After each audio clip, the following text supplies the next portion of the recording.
Chapter 78 to 81. Waver, who once spoke politely to his professor just like a gentleman, now fled in embarrassment and was relying solely on his professor's volumen hydrargyrum for survival. They rode on Iskandar's horse, fleeing from the outskirts of town to Miyama. However, the black-clad lancer pursuing them were relentless, like shadows. "Stop! I won't let you hurt my sola again!" Kenneth cried out as he used the volumen hydrargyrum to attack Diarmuid. Whoosh! The volumen hydrargyrum transformed into a whip and sword, striking at Diarmuid, but he effortlessly dodged the attacks, his speed rivaling that of Iskandar's horse. If it weren't for Kenneth's interference with the volumen hydrargyrum, they would have been caught and killed long ago, though their escape was coming to an end. "What should I do? What should I do?" Waver repeated, racking his brain for a solution. Kenneth held his bride-to-be, now disfigured beyond recognition, and watched in heartache as she lay before him. Anger took hold of him, and he commanded the volumen hydrargyrum to attack Diarmuid. But Diarmuid was too quick, and the attack failed to hit its mark. "Damn it!" Kenneth cursed, clenching his jaw in anger. "If that bastard hadn't ruined my workshop, I wouldn't be in this helpless situation." He had put so much effort into preparing materials for this war, only for Shirou and his Spartacus to ruin everything. "Ah!" Diarmuid let out a blood-curdling scream and launched the Crimson Rose of Exorcism. With a rush of wind, the Crimson Rose descended like a red meteor, aimed straight for Waver and the others. But Iskandar's mount, Bucephalus, was intuitive and felt the danger, jumping out of the way just in time. However, never in his wildest dreams did Waver imagine that the strike would be so powerful that it would create a massive pit with a thunderous boom, sending Bucephalus and its riders flying. Waver's head was struck by flying stones and he began to bleed, but the pain was a distant memory as the altar lancer appeared before him. "Ah!" Diarmuid roared, lunging at Waver with the Crimson Rose of Exorcism. Waver closed his eyes, bracing for impact. "Rider!" he cried out in his mind, calling out to the one person who resided in his heart. But that person... Clang! Boom! The sounds of metal colliding and another loud explosion filled the air. Waver slowly opened his eyes and found himself facing a young man with a smiling gaze. The young man's eyes were like fire, and two large black wings protruded from his back, making him appear to be a strange mixture of both devil and angel, wicked and good. Waver was shocked and pointed at the young man, asking in disbelief, "You're Caster?" "Caster. Ah, yes, that's right," Shirou replied. "But please call me Fujimura Shirou. That's my real name." Shirou turned away from Waver and glanced over his shoulder. "Step back, Waver.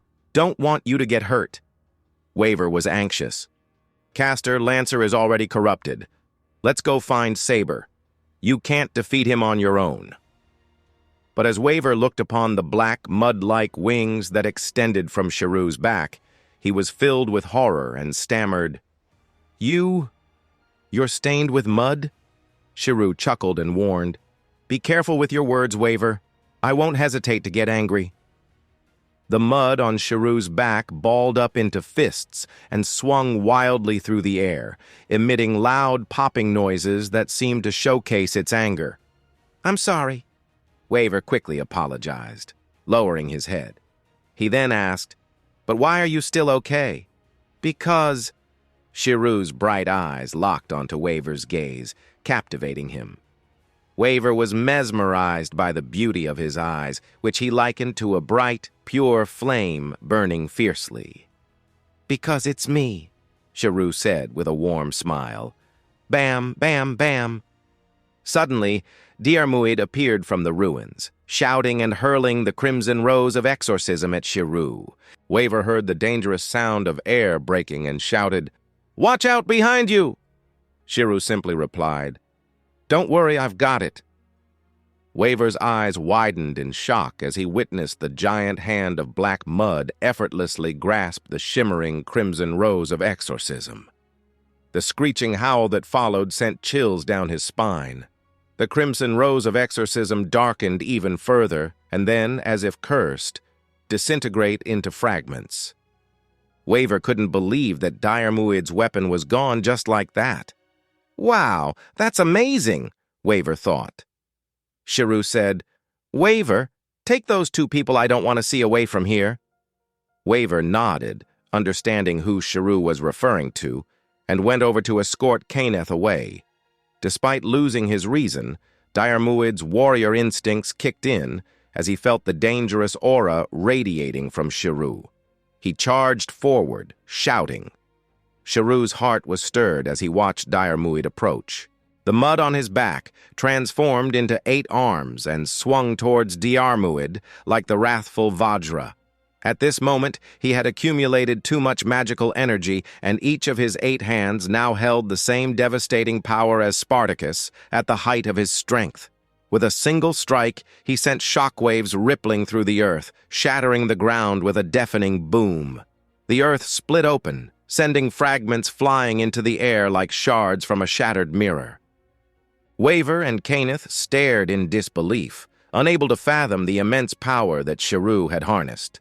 Diarmuid, with his lightning-fast A+ agility, darted among Shirou's 8 hands, slipping past each attack with grace.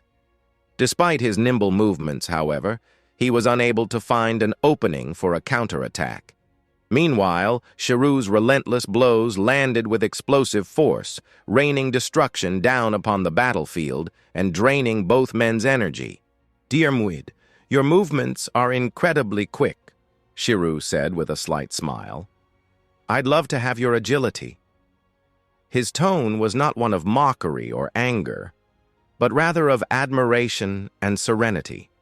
Suddenly, a flicker of flame appeared in Shirou's eyes. In an instant, he saw through Diarmuid's exploits and duplicated his achievements. Knight's Strategy C. However, the love spot was not something that could be replicated. In order to counter Diarmuid's lightning-fast movements, which enabled him to dodge all of the mud attacks, he had to be weakened first. With eyes blazing with flame, Shirou unleashed his magical energy and activated the counter-hero C, a power he had copied from the Enlightened One. Shua! Diarmuid's form trembled slightly, and his once lightning-fast movements slowed down. "What happened? Diarmuid's abilities have decreased by 1 level, Kaneth exclaimed in surprise. As Diarmuid's master, he could still see his abilities, even after he had been contaminated by the black mud. "Caster," Waver murmured. But before they could fully process this reality, the next scene left them even more astonished. Shirou summoned 8 massive swords, each towering at 30 meters, resembling mountain peaks. He armed each of his giant hands with one of the swords and launched a fierce attack on Diarmuid. Boom! Boom! Diarmuid, driven by his instincts, knew the danger posed by the swords and didn't dare to meet them head-on. He moved through the rubble with fluid grace, like a panther on the prowl. In a flash, Shirou projected 56 sharpened swords toward Diarmuid, raining down upon him like a barrage of meteors. Swoosh, swoosh, swoosh, swoosh, swoosh! The ground quaked with each strike, sending clouds of smoke and dust billowing into the air and obscuring the scene from view. This! The sight left Waver and Kaneth completely shocked. Wasn't this style of assault similar to that of the Golden King? And those 8 massive hands? It was as if they were witnessing a myth from ancient times. Can there really be someone like this in the world? Waver wondered. This question wasn't just Waver's. Kaneth had also witnessed the scene and was left with the same wonder, chasing mystery, pursuing the unknown, and longing for the age of gods. But if those gods with such overwhelming power or even greater power were to return, could it truly be? Ah! Diarmuid emerged from the smoke with 7 swords embedded in his body. Despite his agility, he couldn't avoid the sword shower earlier, and his body was now covered in fresh blood. Screaming, he launched a counterattack on Shirou. Shirou projected dozens of sharp swords, shooting towards Diarmuid, while at the same time, 8 black hands wielding massive swords hacked at him. Despite their immense strength, the 8 black hands proved to be too cumbersome and slow to wield effectively. Diarmuid sprang into action, jumping into the air and landing on one of the hands. With the yellow rose of mortality in hand, he swung it with ferocity, deflecting the swords aimed at him and charged toward Shirou with a roar. "Ah!" he screamed. However, his momentum was abruptly stopped. Thud! He fell to the ground as a black mud hand grew from the giant arm beneath him, clutching tightly onto his right foot. The situation only worsened as countless small hands sprouted from the arm, like the hands of evil spirits in an eternal hell, seizing hold of his left foot, right arm, left arm, mouth, neck, and every inch of him. "Ah!" Diarmuid let out a muffled yell, summoning all his strength to break free from the grips of the black hands. The yellow rose of mortality was hurled from his grasp, flying towards Shirou like a shooting star. At this moment, all the evil flower of freedom had transformed into arms for combat, leaving no extra mud for defense. However, clang! A resounding noise echoed as Ro-Ias, the conceptual weapon known as the 7 rings that cover the burning heavens, rose to block the strike from the yellow rose of mortality. The 7 petals, like a flower in full bloom, easily deflected the attack and safeguarded Shirou from harm. At this moment, Shirou's magical energy was unparalleled. All the magical energy accumulated in the Greater Grail from the failed Holy Grail War summonings had transferred into his body as the will of the mud disappeared. He himself now had magical energy comparable to that of a ley line. Not only that, but the evil flower's A+ had the ability to absorb the magical energy from the evil of humanity, turning him into a humanoid ley line that was still expanding and growing. Without the evil flower of freedom, he would have exploded a long time ago. Therefore, projecting Ro-Ias was no longer a challenge for him. The evil mud surged and pushed the yellow rose of mortality in front of Shirou. He grasped the yellow rose of mortality, and with a mental command, the mud extended 4 hands and took control of Diarmuid's limbs, pushing him in front of Shirou. For a moment, Shirou hesitated as he held the rose. With a single shot, he could grant Diarmuid physical freedom, but mental freedom remained elusive. He turned his head slightly, his gaze settling on Cainith. Despite the indifference in his eyes, he spoke calmly. "Cainith, come here." Did he have the urge to settle the score? Cainith frowned and rose to his feet, making his way toward Shirou. Waver shouted, "Professor!" He was aware of the animosity between Shirou and Cainith. Cainith sneered. You and I don't have such a good relationship, fool." He approached Shirou's side, asking, "Do you want to kill me?" Shirou ignored him, coldly tossing the rose directly in front of Cainith. "This shot? You do it." "Why?" Cainith looked puzzled. He offered no explanation, instead using the mud to push the bound Diarmuid toward Cainith. Cainith looked confused, but as he saw Diarmuid's face twisted with madness and a thirst for murder, he remembered the memory of his fiancée being destroyed by him. Anger surged within him, and with a single movement, he thrust the yellow rose into Diarmuid's heart, destroying his Saint Graph. The mud that had been restraining Diarmuid began to absorb the impurities from his Saint Graph. "Is this it? Is this it? The one who took my life? The one who punished me? Is that my master? Finally!" Diarmuid cried, tears of relief streaming down his face. Cainith was bewildered. I have returned to my cursed fate, and in doing so, I have defied my own master. But to be slain by you, that would be an honor." Cainith showed a disgusted expression. "You foolish servant, don't sully my wisdom." He considered Diarmuid to be foolish, and had been foolish from the moment of his summoning, adhering to some chivalric code. Speaking of not seeking the Grail and only serving the Master was the epitome of foolishness. If there were such foolish people in the world of magi, they would have lost everything by now. However, he had truly lost to such a foolish magus. Kenneth glanced at Waver, his anger rising. "Thank you, Caster." Diarmuid's voice trailed off as he began to fade away.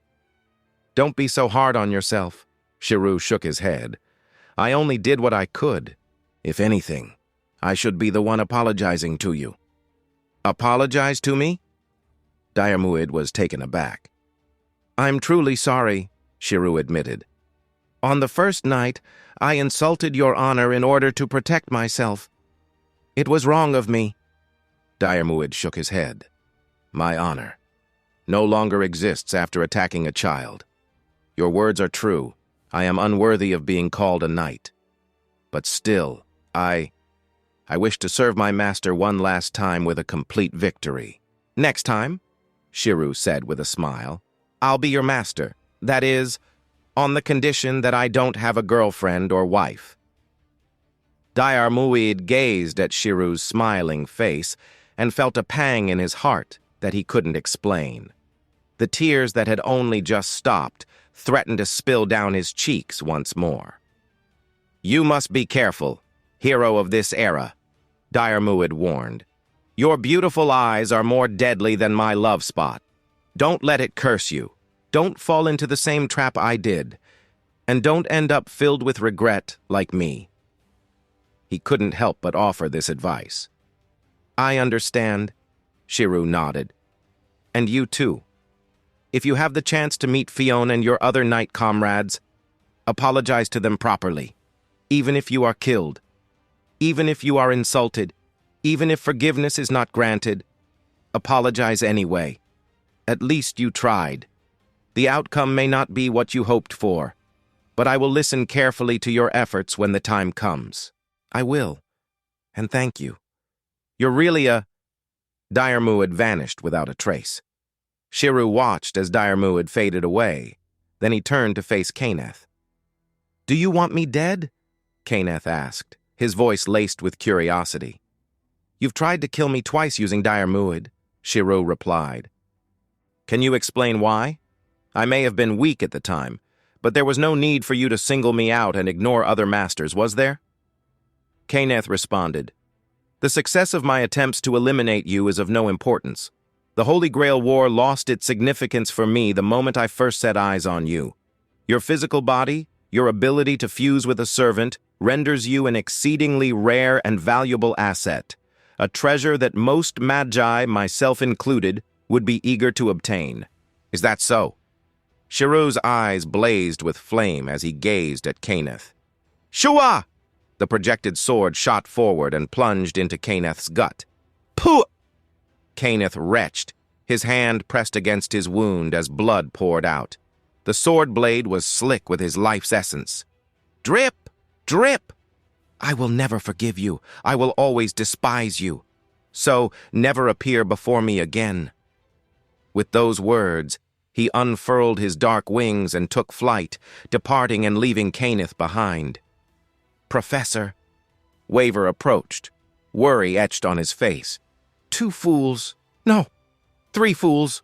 No, no, no, there's also me. Ha ha ha, excellent, 4 fools. Kenneth laughed madly, his cackle turning into a cough as blood spewed from his mouth. He then used Magecraft to heal himself. "What are you still doing here?" Kenneth barked at Waver. "Get out of here, you fool! Use that power and run!" "What?" Waver was taken aback. Power. The realization dawned on him, and he quickly mounted Bucephalus.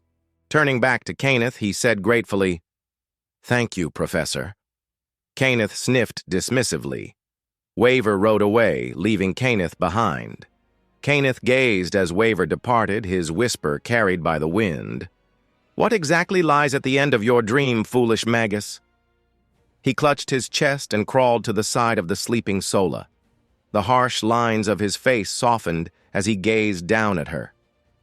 "Sola, my dear Sola," he whispered. Kenneth reclined beside her and gazed at the sky. It brought back memories of when he was a young boy, staring up at the sky in wonder. Back then, he stood at the peak, too high for anyone to reach, surrounded by ignorance. But now he had someone beside him. In the sky, he saw several transport planes flying by and tiny figures jumping out with parachutes. Something is going to happen. Are the Holy Church and the Mages Association able to keep it under control? He wondered. Even Kenneth wasn't certain, because the military had now become involved. "Caster! Caster! Fujimura Shirou!" The voice calling out to him came from behind him, and Shirou halted midair, turning to see Waver riding on horseback. "Is there something else, Waver?" he asked. Waver dismounted from his horse, looking at Shirou with a serious expression. He implored, "Caster, although it's audacious of the Master of Rider to ask, I beg of you to lend me your power. What is it you wish to do?" "Conquer Iskandar," Waver replied with determination. "I see. Iskandar has also been contaminated by all the world's evil. Very well, I will lend my power to you, and together we will conquer Iskandar." "Thank you, Caster," Waver said gratefully. "There's no need for thanks," Shirou replied with a smile. Waver gazed at the bright pair of eyes, feeling that they had truly transformed and become even more dazzling. He climbed onto Bucephalus's back and whispered, "Bucephalus, take me to find your king." Bucephalus let out a loud whinny and galloped off, with Waver holding on tightly. Shirou's black wings fluttered as he followed close behind. Eventually, they arrived at the Fuyuki Bridge. In the Shinto town, buildings were being erected and construction was ongoing, a testament to the prosperity of humanity. Meanwhile, Miyama was a sea of flames, with raging fires consuming everything that was outdated, dilapidated, and ignorant. At this moment, the Fuyuki Bridge was abandoned, with only the pitch-black king standing in the center, seemingly waiting for someone's arrival. "Iskandar?" Shirou looked at the blackened king, struggling to reconcile the once great ruler with the mud-stained figure before him. He gradually descended from the sky. Suddenly, a deafening explosion echoed as a dark jet-black beam erupted from the church and targeted Shirou. "Boom! Huh!" The black light roared and howled, filling the air with its deafening noise. A moment later, it penetrated through the mighty Ro-Ayas and struck Shirou, who was encased in his black mud. With a loud plop, he was sent flying into the sea, disappearing from sight. "Caster!" Waver cried out. But it was already too late. "Ah, ah, ah, ah, ah!" As Iskandar summoned Ionyoi Hatairoi, a sandstorm began to rise, engulfing everything in its path. Waver stood alone, facing a formidable army of 1,000 soldiers and horses. With a loud bang, Shirou burst out of the water, causing a shower of droplets to spray in all directions. He looked a bit disheveled after emerging from the ball-shaped mass of black mud that had been pierced by a beam of dark light. His right arm was badly burned, with white smoke rising from the sizzling wound. Despite the injury, Shirou's face remained composed. The black mud flowed over his right arm, soothing the burn as it gradually flowed away, completely healing the wound. "Actually, I don't really need Avalon, Kiritsugu," he whispered. Standing tall in the sky, Shirou directed his gaze towards the source of the beam. There was no doubt that it was Artoria's Excalibur, now corrupted by all the world's evil and transformed into the Black Excalibur. Taking a deep breath, Shirou withdrew his gaze. His first priority was to free Iskandar and Waver, and then find Artoria. Shirou turned his gaze towards the empty Fuyuki Bridge, where he sensed a vague but powerful disturbance that seemed to defy the laws of the world, creating a world within a world. He knew that Iskandar had activated Ionyoi Hatairoi, trapping Waver inside it. This is somewhat troublesome. Once the reality marble was activated, it was difficult for those outside and inside to interfere with each other, just as it had been difficult for Shirou to inform Kiritsugu to use the command seals for Artoria during his battle with Spartacus. But for Shirou, this was not a difficult task. His mud could corrode the world, just as Scathach was able to intervene because of it. He could use it to corrode the reality marble and create a hole, allowing him to drill in. However, just as he was about to unleash the mud, he heard a voice declare, "This is the king. Go forth and conquer the king of knights." Shirou was taken aback. Then he glanced towards the reality marble and smiled. So that's the reason, he understood. No wonder the city was barely impacted. It was you who defended the bridge, King of Conqueror. He turned and left, leaving Waver to be well loved by this king. But in reality, Waver was on the verge of despair and close to tears. Castor had been mysteriously hit by a beam of light, and he was now trapped by Iskandar's Ionioi Hetairoi, facing an approaching army of oppression alone. His face turned bitter as he gazed at the approaching army. But suddenly, a voice from behind him said, "What are you afraid of? You are the inheritor of the king's legacy." Waver spun around, shock registering on his face as he took in the scene behind him. Thick clouds of smoke and dust enveloped the area, and amidst it all stood a massive, imposing army. He couldn't understand how this was possible, where this army had suddenly appeared from. The sight left him stunned and filled with questions. "We are the righteous army, come to defeat the evil king," the soldiers declared in unison, their voices resounding with conviction. "Heir to the king's legacy, lead us to victory over this tyrant." Waver was stunned and couldn't comprehend the situation. Shirou soared towards the source of the dark beam. The destination of his flight was the church, the very place where the Grail was housed. He raised an eyebrow as he gazed at the church, which was pulsing with intense black light. His pitch-black wings flapped behind him, and he angled his flight towards the side. In an instant, the intense black light exploded. A massive black beam shot upward from the ground, stretching toward the sky. If Shirou hadn't reacted quickly, he would have been struck by the blast. The devastating force of this noble phantasm, whose true name was released with an A++ rating, could not be thwarted by even the black mud. Despite the presence of the 7 rings that cover the burning heavens, it was a challenge to hold down this beam cannon. However, Shirou managed to evade the attack, but the danger was far from over. The black beam roared towards the sky, its destructive power unrelenting. Boom, boom, boom! The sound of an explosion echoed in Shirou's ears. He quickly spun around, his eyes narrowing as he surveyed the scene before him. To his surprise, the black beam had missed him but instead hit the military transport planes that were flying towards the church. She must be stopped at once. Shirou made up his mind. The black beam was relentless, though, sweeping towards him like a pillar reaching towards the sky. His thoughts raced as he flapped the black wings behind him, soaring around the church.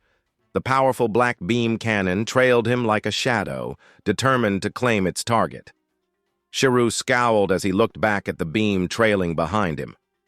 Artoria's sword swung faster than his flight speed, making it clear that he couldn't outrun it forever. It was becoming increasingly clear that this wasn't a viable option. Confronted with the overwhelming beam, he lacked the confidence to face it with a smile. With a quick thought, Shirou willed his black mud to move, causing it to swirl and form a large cannon-like hole behind him. He infused the hole with magical energy, and with a loud bang, the energy acted as a powerful propulsion system, propelling Shirou forward at incredible speed and leaving the black beam far behind. After a short chase, the magical energy dissipated with a whoosh, and the intense black beam finally shrunk and vanished. The black mud propulsion system behind Shirou transformed back into delicate black wings, slowing down his speed, and he landed steadily in front of the church.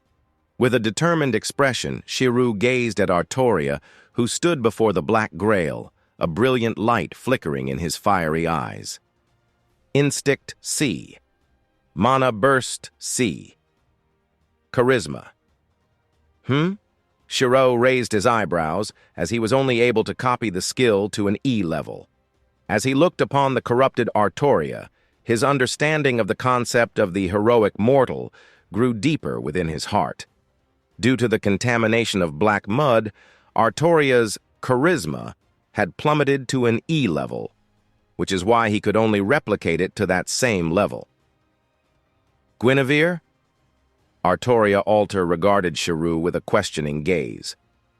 No, you have mistaken me for someone else. I am not your queen. My name is Fujimaru Shirou. Shirou corrected her, shaking his head. Such distinctions hold no significance right now. Whether you are Guinevere or Fujimaru Shirou, anyone who seeks to destroy my Camelot must meet their end. Artoria's body was surrounded by waves of black magical energy, a manifestation of despair. That won't happen. I have no intention of dying. I still want to take my family on a vacation to Hokkaido, Shirou said with a smile. And Fuyuki City is not your Camelot. It's my home. The black mud roiled, and 8 massive arms wielding immense swords descended upon Artoria like a comet. Artoria firmly grasped the black Excalibur in both hands and launched a counterattack. The clash of steel echoed throughout the battlefield as the two forces collided. Clang, clang, clang! The speed was too fast, the sounds of the swords striking each other a blur in the heat of the moment. Artoria's skill and strength were pushed to the limit as she fought against the relentless barrage of black arms.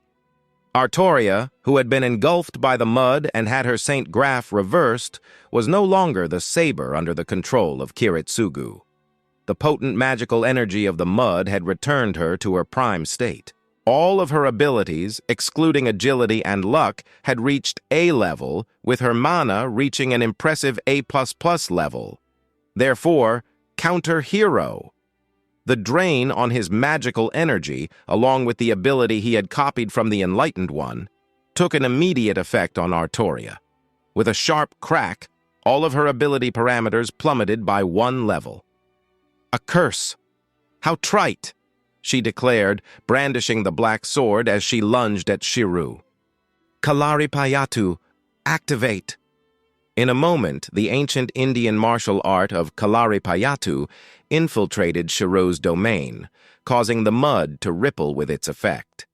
Kalaripayattu doesn't rely solely on strength or intelligence, but is considered the progenitor of martial arts that prioritize rational thought. It places greater emphasis on defense over the attack and can be accurately referred to as a defensive martial art. So, as Artoria charged forward with an attack, the 8 black hands swiftly reacted, defending themselves with a counter-strike. Clang! Clang! Clang! The continuous clanging of metal echoed throughout the dark, moonless night, illuminating it with a never-ending cold gleam. Shirou's magical energy was so abundant that he imbued each of the evil hands with the power equivalent to that of the peak of Spartacus, at least ranking as an A-level strength according to parameters. Artoria was outmatched. She was able to withstand the 8-to-1 disadvantage for as long as she had, only because of the defensive nature of Kalaripayattu. Additionally, the resulting copy of the martial art that Shirou had brought with him was not that high, so he was unable to grasp its deeper realm. And despite their overwhelming power, the black hands were not very nimble, and their movements were easy to predict. Artoria, who had been consumed by the black mud, was now a merciless king, unshackled from all of her inner constraints. However, as a seasoned knight on the battlefield, she intuitively sensed the danger. Despite her strength and skill, she was unable to defeat the black hand that had unleashed Kalaripayattu. Her speed was not significantly greater than that of the black hand, giving her no advantage in agility. Boom! At this critical moment, she unleashed her mana, and the magical energy she had acquired from the black mud enveloped her, pulsating and flickering like a shadow that bring terror. With a flick of her ebony sword, the corrupted mana flowed into her body and weapon, imbuing it with a fear-inspiring power that was no less potent than that of one of the Black Hands. Together with her sword mastery, she stood a good chance of breaking through the rudimentary Kalari Payatu, which was made up of only 8 Black Hands. However, just as she was about to strike, Shirou raised his hand, his eyes alight with a glimmer of flame. Mana burst! A massive surge of magical energy was infused into the 8 Black Hands, and in an instant, the black flames blazed on the 8 arms with a bleak hue that was even more intense than Artoria's, as if they were the source of despair. He willed the Black Hands to swing down towards Artoria. The moment the 8 great swords touched the ground, even space seemed to freeze for an instant. And then, with a deafening rumble, the ground shattered like a spider web, the flat surface breaking into massive boulders. Due to the immense force, it was lifted 30 meters into the air, and the terrifying gale swept everything away. Not even the blackened Artoria, who had unleashed her magical energy, was immune to the destruction. She was tossed about by the massive wave, her once unbreakable form now at the mercy of the elements. In the distance, the mud was overturned and sent back like a giant wave by the shockwave. The sheer force of the impact left everything in its path destroyed and broken, creating a terrifying sight. It was a mana burst strike, but even though it was only ranked at sea level, the destructive power it unleashed was terrifying. Smoke and dust swirled, blocking the view. Shirou stood still, protected by the 8 giant black arms that stood in front of him, like an ancient deity. And at that moment, Excalibur Morgan! A brilliant, pitch-black light glimmered amidst the swirling dust and smoke. Waver was stunned as he found himself in the world of Ionioi Heteroi.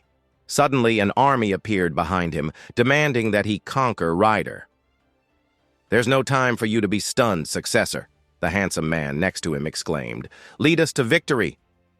Waver looked at the man, confused. "Who are you?" "I am Hephaestion, the son of Alcmene," the man declared with a bright smile. "And you, the successor of the king's will, shall lead us towards the ultimate world together."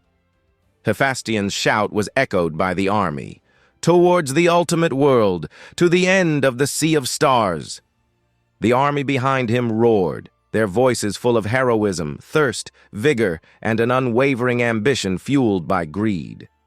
They were driven by a desire to reach the limits of the world and see what lay beyond the horizon, all ignited by their king's relentless pursuit of greatness.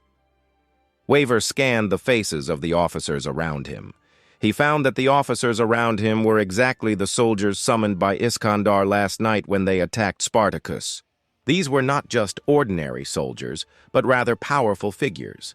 Some were self-proclaimed kings in the wake of Iskandar's death, and others were generals who commanded their own legions. Each of these leaders held sway over an iron army, comprising every type of troop imaginable. Waver finally understands the situation. He realized that this was the inevitable outcome and that Iskandar had foreseen it all along. But why, despite recognizing the trajectory of events, had Iskandar still taken this path? Why did he do this? Iskandar, kid, don't forget, as a leader, barking and getting angry won't get you anywhere. What's important is learning to use your wits and having the courage to back them up. Why do you confine yourself to such a narrow world? You arrogant guy, always talking non-stop. Is the reason you're participating in this war only to prove your own worth? The only thing that this king fear is that these legs will not reach the end of the starry sea. Do you understand? How small is the world inside your heart? You're quite talented, little master. If you were born in my era and were a king, maybe we could have a glorious battle. I have faith in you and your potential. Preserve your strength, focus on the future, and return to face me, to defeat me.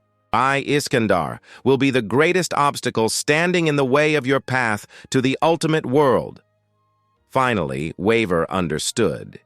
He grasped what Iskandar was truly seeking and the essence of what he was offering. It was a dream, a journey, a king who would reveal the world to him, a journey he was granted to embark upon. "Rider, rider!" Tears streamed down his cheeks, and he couldn't hold them back. "Accept this sword and don this cloak, young heir of the king." Hephaestion presented Waver with a short sword and a red cloak. Waver gazed at the red cloak, a gift from Iskandar. He couldn't help but smile as he recalled how the king had purchased it with the money he had swiped from Waver's wallet to buy the game, The Great Journey. He donned the cloak and mounted Bucephalus, brandishing his short sword high as he cried out with a fierce shout, "Let's head towards the ends of the world. That is where our dreams lie." "To the ends! To the ends!" The soldiers roared with thunderous voices, their cries shaking the ground and echoing through the skies. This was the power of humanity. The necessary subjugation, Waver thought to himself as he gazed out at the vast army before him. He was determined to win this battle, for it was the journey assigned to him by the king himself. The king had finally ignited his own desires, and Waver was not going to let him down. "Absolutely can't lose," he thought with conviction. Waver had to tell the king about his surging emotions and his ambition to rush toward the other side of the dream. He turned to Hephaestion. "How many troops do we have?" he asked. 40,000, Hephaestion replied. "What's the situation in detail?" Waver pressed. "We have 30,000 infantry, 2,500 cavalries, 3,500 archers, and 6,000 spearmen, making up a total of 32 legions," Hephaestion reported. "Do we have any war chariots or anything similar?" Waver asked once more. "No," Hephaestion shook his head. "This is only the world of imagination. It's not a complete account of the king's army. We can only bring out so much." "How many soldiers does the king have?" Waver asked Hephaestion. 60,000, Hephaestion replied. 60,000, Waver repeated, a fire igniting in his eyes. "Give me 100 cavalries, and the rest of the troops are yours. I want you to help me rip through the enemy army and pave the way for me to kill the king." Waver spoke determinedly. "Won't you command the troops yourself?" Hephaestion asked. "No, I won't," Waver replied, his tone serious. There was nothing to feel ashamed of. No longer was there a need to mask his humble heart with arrogance. He vowed to learn what he didn't understand, to seek help with what he was unsure of, and to patiently study what he struggled with. The conquered king had already set the best stage for him, so why persist in arrogance? "May I ask who you are?" Waver asked respectfully. "Governor Lysimachus," the man said. "Pay close attention. Absorb as much as you can. The tactics of warfare, the art of battle. This is what you'll learn here." Lysimachus unsheathed his long sword and bellowed, "I am Lysimachus, and with my army at my side, we will tear them to shreds." He went out with a cavalry. Following Lysimachus, many other leaders came to Waver and gave him a pat on the shoulder. It was as if they were entrusting their own sorrow and their longing in the name of Ionioi Hetairoi, who once marched to the ends of the earth, to him. "Go to the end of the starry sea and see it for us," they told him. Waver shed tears and gave a heavy nod. "Yes, I will." They either drew out their long swords or raised their long spears, loudly reciting, "I am Governor Perdiccas of Media, my army march forth." "I am Governor Leonatus of Phrygia, my army march forth." "I am Governor Ptolemy of Egypt, Libya, and Arabia, my army march forth." The army charged ahead, leaving Waver and 100 cavalry with Hephaestion in their rear. Waver's eyes remained wide open, taking in the sight of sand and wind without so much as a blink. He couldn't afford to miss this moment.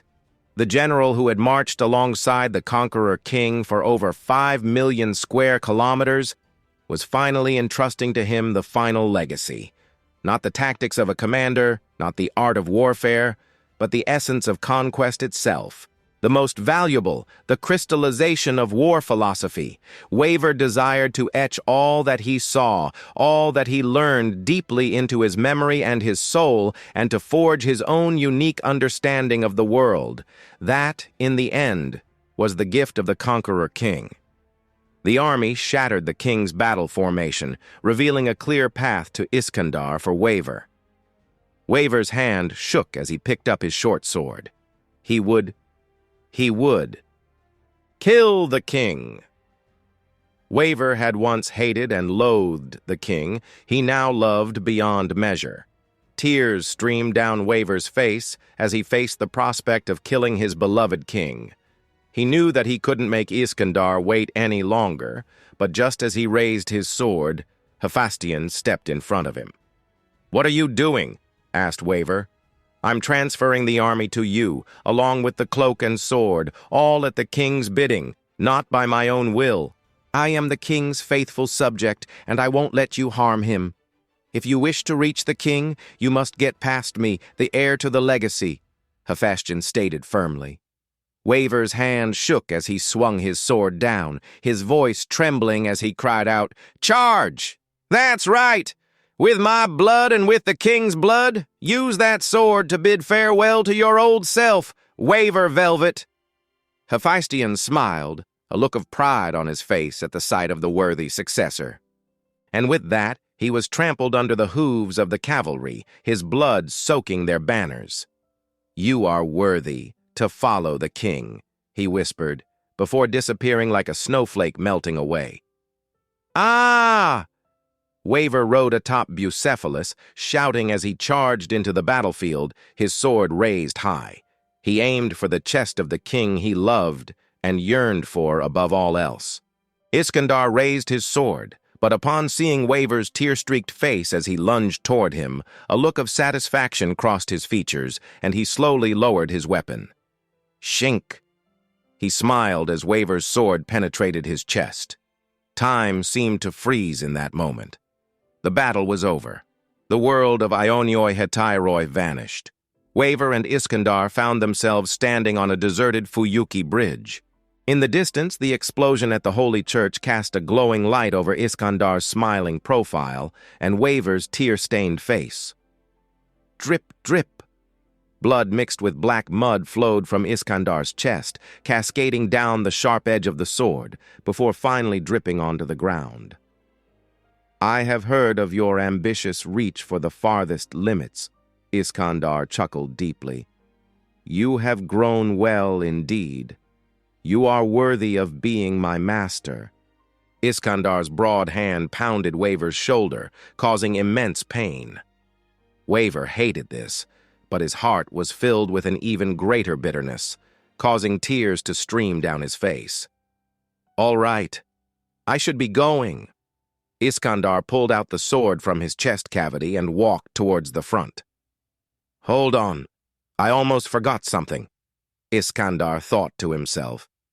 He then rubbed his head and turned to face Waver. "Waver Velvet, are you willing to become my vassal?" "Yes, I am willing. I want to be your vassal." Thank you for showing me the other side of the dream," Waver said through sobs, tears pouring down his face. "Ah, I see. Then as your king, I command you to live well and spread the story of my ambitions, my greed, and my vision for a grand world to others. Do not let the legacy of Iskandar's empire fade away in this era," Iskandar declared. I will, Waver promised through his tears. "And now, I must go to war," Iskandar said as he swept his cloak around him and disappeared like a phantom.